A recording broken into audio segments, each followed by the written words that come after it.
जय श्री राधा कृष्ण। प्रेम भरी राधे राधे मित्रों, मेरे प्यारे लड्डू गोपाल जी, चिंतन हो सदा इस मन में तेरा, चरणों में तेरे मेरा ध्यान रहे। चाहे सुख में रहूं चाहे दुख में रहूं, होठों पे सदा तेरा नाम रहे। मेरे कृष्ण, बड़ा कृपा पात्र है वो जो आपकी शरण में है। उसे और क्या चाहिए जिसे आपने अपना बना लिया। बोला कृष्ण कन्हैया लाल की जय, मेरे बांके बिहारी लाल की जय। हमेशा कहती हूँ अपने प्रभु, अपने इष्ट, अपने कान्हा के साथ हमेशा कोई ना कोई संबंध ज़रूर बनाओ।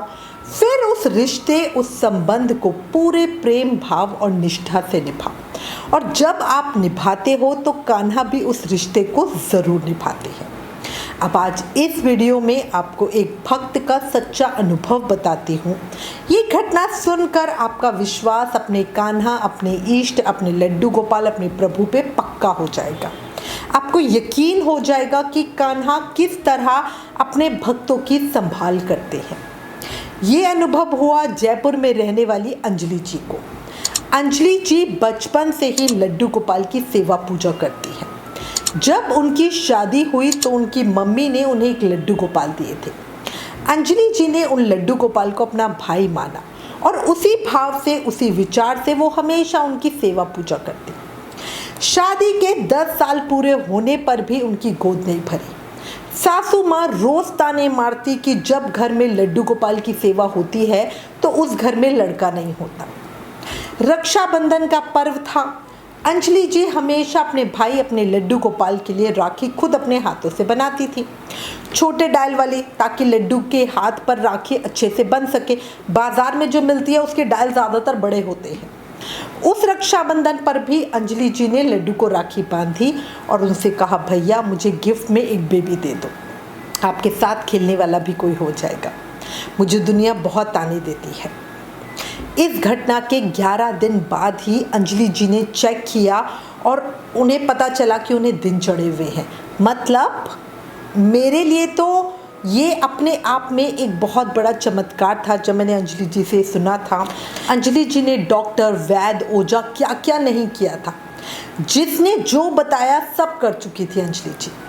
डॉक्टर तो अंजलि जी की प्रेगनेंसी को सुनकर बहुत ज़्यादा सरप्राइज थी, क्योंकि वो पहले ही कह चुकी थी कि अंजलि जी कभी मां नहीं बन सकती और वो उन्हें सरोगेसी यानी दूसरी स्त्री के गर्भ में अपना बच्चा पालने के लिए कह रही थी। पर अंजलि जी स्वयं मां बनने का सुख लेना चाहती थी।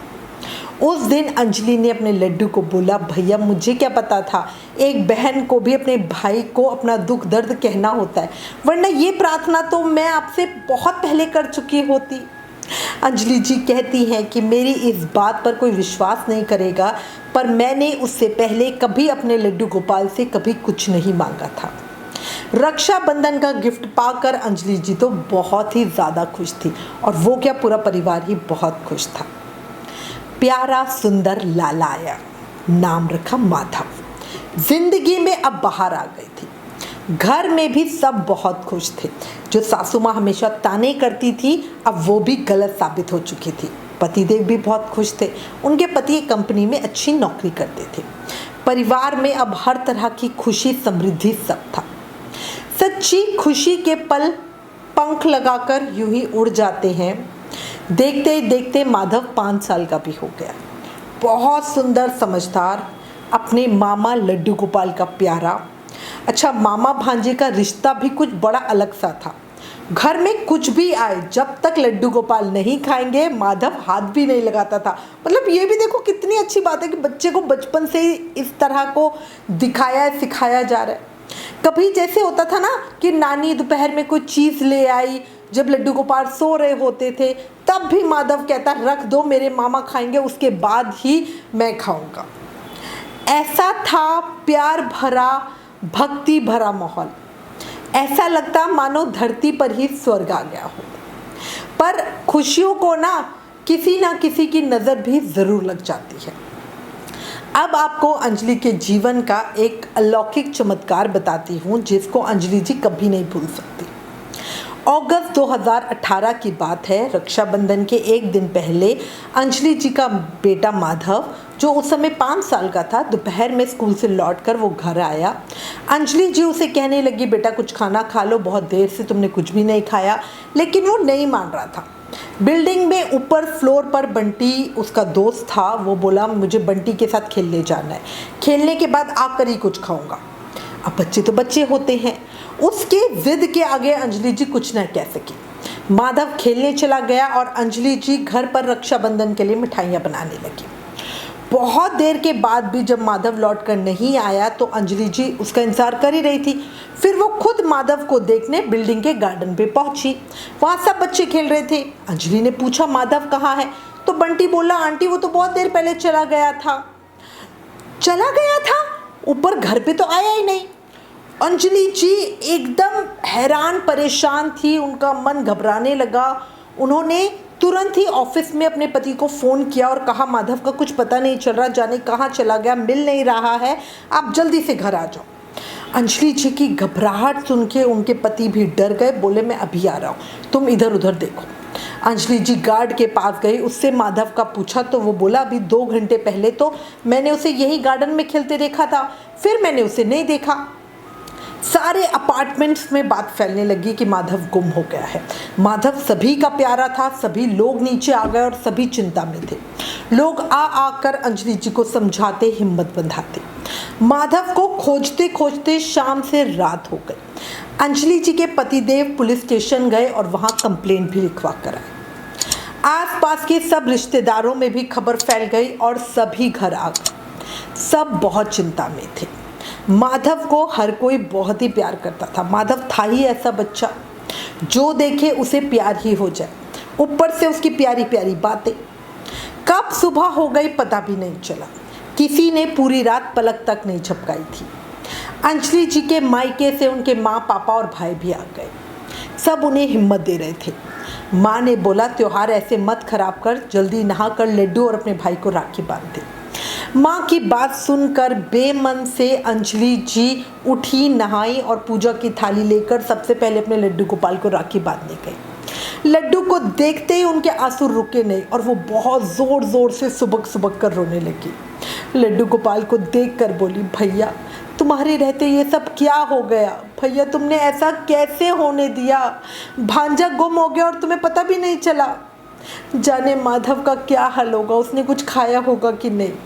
मेरे बिना तो वो सो भी नहीं पाता। भैया वो तुम्हारा दिया फूल ही तो है, तुम ऐसा कैसे होने दे सकते हो? भैया तुम उस मासूम के मामा हो। मामा तो 2 माँ मिलकर बनता है, जिसका मतलब जितना मैं उसे प्यार करती हूँ उससे 2 गुना तो तुम उसे प्यार करते हो। भैया तुम्हें मेरी राखी का वास्ता, अपने भांजे को वापस ले आओ, अपने भांजे को वापस ले आओ। ये कहते हुए अंजलि जी ने राखी अपने लड्डू गोपाल को बांधी। उनके लिए मिठाई तो कल ही बना ली थी, वो खिलाई। भैया तुम तो मेरी हर बात सुनते हो, बिना मांगे ही सब देते हो, मेरे जीवन के सारे कष्ट दूर कर देते हो, पर पता नहीं आज इतने निष्ठुर बने क्यों बैठे हो? क्या तुम्हें दर्द नहीं होता? अंजलि जी रोए जा रही थी। रोते रोते उनकी आंखें तक सूज गई थी। हालत उनकी इतनी खराब हो गई थी। मम्मी ने आके उन्हें संभाला, उठाया, सोफे पे बिठाया। कुछ देर बैठने के बाद अंजलि जी ने उठकर अपने भाई को राखी बांधी। हर कोई कहीं ना कहीं माधव को ढूंढने का प्रयास कर रहा था, पर माधव का कहीं कुछ पता नहीं चल रहा था। करते करते सुबह के 11:30 बज गए। अंजलि जी की मम्मी ने उन्हें खिलाने की बहुत कोशिश की, पर अंजलि जी ने साफ कह दिया जब तक माधव नहीं आता वो कुछ नहीं खाएंगी। सबके कहने पर उन्होंने 1 कप चाय बड़ी मुश्किल से पी और सोफे पे ही बैठ गई। अचानक जाने क्या हुआ, उनकी आंख लग गई और उन्होंने सपना देखा कि माधव कान्हा के साथ उनकी गोदी में बैठा हुआ है, हंस रहा है, खेल रहा है। वो अंजलि जी को बोल रहा था, मम्मी मैं मामा के साथ बहुत मज़े कर रहा हूँ।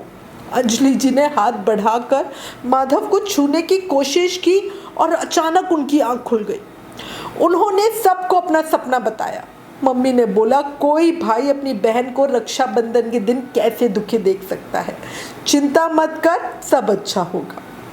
अंजलि जी मन ही मन अपने भाई, अपने लड्डू गोपाल को याद कर रही थी। शाम के 5:30 बज गए। तभी अचानक से दरवाजे की घंटी बजी। दरवाजे की घंटी बजते ही मन सबका डर और परेशानी से भर गया।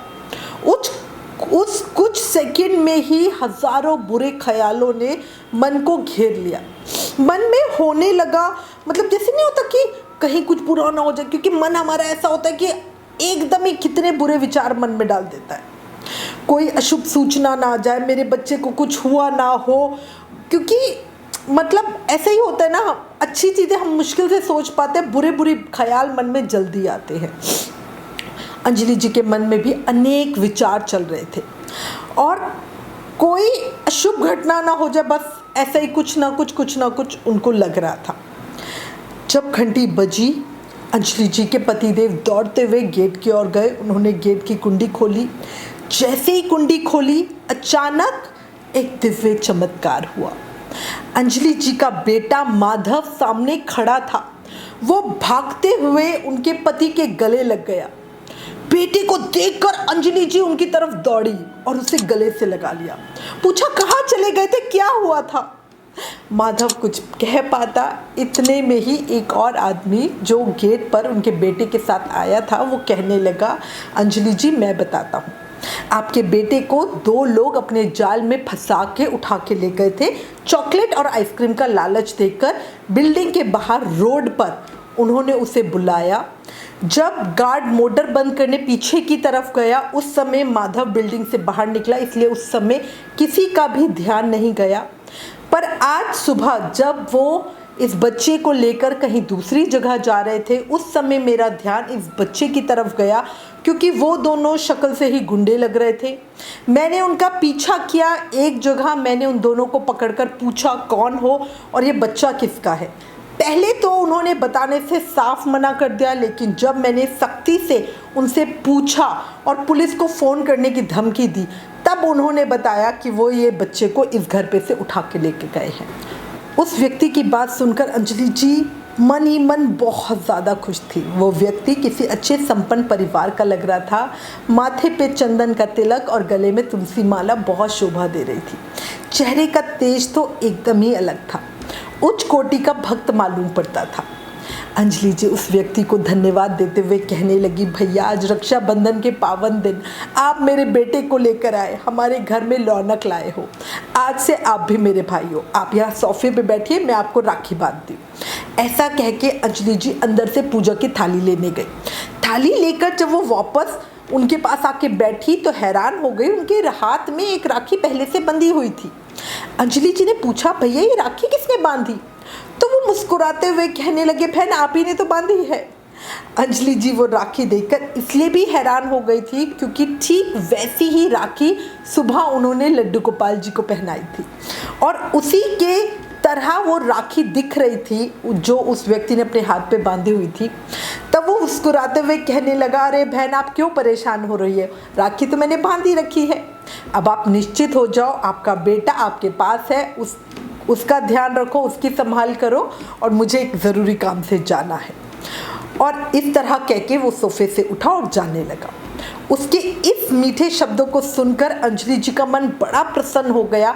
मतलब वो 2 दिन से जो परेशानी में थी, जो चिंता उसमें थी ना, वो सब एकदम जैसे ख़त्म सा हो गया। अंजलि जी कुछ समझ नहीं पा रही थी, कुछ कह नहीं पा रही थी और वो व्यक्ति बस उठे और झटके से चले गए। मतलब ना कुछ चाय पानी ना कुछ चीज़, वरना बंदे ने कितना बड़ा एहसान किया था, ज़िंदगी लौटाई थी, है ना। उसके जाने के बाद अंजलि जी सोच रही थी कि ऐसा कैसे हो सकता है, वो राखी जो उस व्यक्ति ने पहनी थी सेम वैसी राखी है जो सुबह मैंने खुद लड्डू गोपाल जी को पहनाई। आश्चर्य की बात ये थी कि वो राखी अंजलि जी ने स्वयं अपने हाथों से बनाई थी और उस तरह की दूसरी राखी बाजार में मिल नहीं सकती थी क्योंकि उस राखी का डायल जो ऊपर का पटका होता है बहुत छोटा था और उस व्यक्ति के हाथ पे भी वो बड़ा छोटा सा ही दिख रहा था। अंजलि जी ने सारी बात अपने पतिदेव को बताई। उनकी मम्मी पापा सास ससुर भाई सब वहीं खड़े थे। उनका भाई मुस्कुराते हुए बोला, बहन तुम पहचान ना सकी, वो कोई और नहीं तुम्हारे लड्डू गोपाल जी ही थे जो स्वयं उस व्यक्ति का रूप धारण करके हमारे माधव को हमारे घर लौटा कर गए। अपने भाई की बात सुनकर अंजलि जी की आंखों से आंसू आने लग गए। उनके भाई बोले, अरे अब क्यों रोती हो? अंजलि जी बोली, मेरा भाई मेरा लड्डू गोपाल मेरे पास आए और मैं पापिन उन्हें पहचान भी न सकी। उन्होंने कितने हिंट दिए थे। उन्हें अंजलि का नाम पहले से ही पता था। वो उनके पति को जीजा जी कहकर संबोधित कर रहा था। उन्होंने कहा था कि राखी तुमने ही तो पहनाई है। हाय, सारी बातें तो स्पष्ट थी, पर फिर भी कलयुगी बुद्धि की वजह से समझ पाना बड़ा ही मुश्किल होता है। और वैसे भी मेरे ठाकुर की माया, इसको कोई नहीं समझ सकता। अंजलि जी की सारी बात सुन के उनके पतिदेव बोले, तुम्हारा विश्वास पक्का था, इसलिए ही कान्हा ने हमारे परिवार की रक्षा की। अंजलि जी दौड़कर उसी समय अपने लड्डू गोपाल के पास गई और उन्हें दिल से धन्यवाद कह रही थी। उनके ऊपर बलिहारी जा रही थी। बोला बांके बिहारी लाल की जय, मोर मुकुट बंसी वाले की जय, वृंदावन बिहारी लाल की जय। सच्ची, जो सच्चे भाव और विश्वास के साथ कान्हा के साथ अपना रिश्ता बनाते हैं, कान्हा हर समय उनकी रक्षा करते ही करते हैं, उस रिश्ते को निभाते ही निभाते हैं, है ना? आपका क्या अनुभव है? अभी कमेंट करके बताओ। अब मेरा एक प्रश्न कान्हा से, कान्हा ये बताओ, करूं क्यों चिंता कि मृत्यु के बाद जगह कहाँ मिलेगी? जहाँ होगी कथा मेरे कन्हैया की, मेरी आत्मा वहीं मिलेगी। जय श्री राधे कृष्ण। आपको ये सत्य घटना कैसी लगी? आपके मन का भाव क्या है? वो अभी कमेंट करके ज़रूर बताना। और अगर ये स्टोरी, ये प्रसंग पसंद आया तो प्लीज़ इस वीडियो को ज़्यादा से ज़्यादा शेयर करना। Please like, share and subscribe. Thank you. जय श्री राधा कृष्ण।